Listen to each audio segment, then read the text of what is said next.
मैं honourable CM साहब और एलजी साहब से गुजारिश करना चाहता हूं कि एजुकेशन डिपार्टमेंट में बड़ा एक कंफ्यूजन बड़ा क्रिएट हुआ है। गर्मी भी कुछ हद तक कम हो गई है। जो 7 बजे 7:30 का मतलब होता है 6 बजे बच्चों को उठना, और हर बच्चा आजकल शाम को 10-11 बजे सोता है खाना खा के।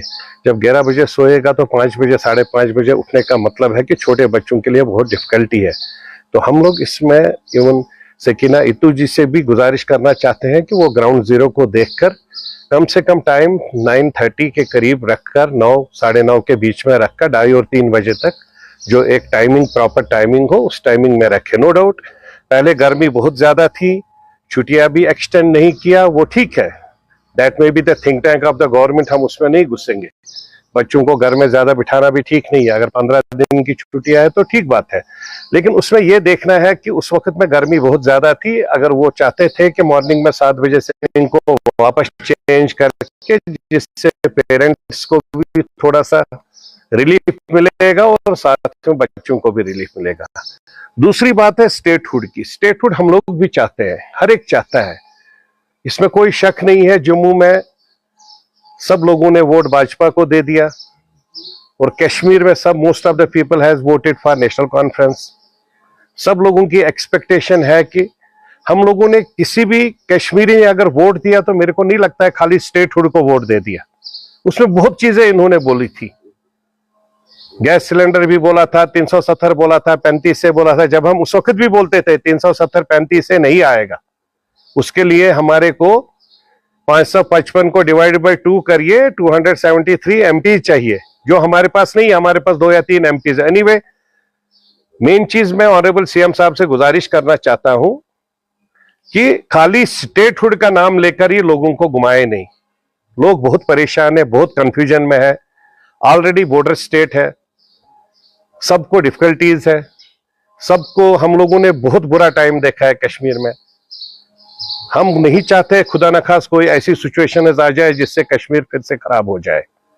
तो इसलिए मेहरबानी करके ये खाली स्टेटहुड की बात ना करें। और ऑनरेबल पीएम और ऑनरेबल होम मिनिस्टर साहब से भी गुजारिश है, वो स्टेटहुड का एक टाइम फ्रेम बताए। जब भी उनको देना है टाइम, और स्टेटहुड देंगे, 100% देंगे, उसमें कोई शक नहीं है। हाँ, अब सिक्योरिटी का मसला है। हम उनसे ये गुजारिश करेंगे कि सिक्योरिटी रिलेटेड होम मिनिस्ट्री अपने पास रखे, उसके बाद में स्टेटहुड हमें पूरा दे दे। अगर होम मिनिस्ट्री उनके पास रहेगी, सिक्योरिटी रिलेटेड जो भी इश्यूज है that will be taken care by them. कम से कम हर एक चीज को प्रॉपर तरीके से देखा जाएगा तो कम से कम लोगों को डिफिकल्टी नहीं हो जाएगी।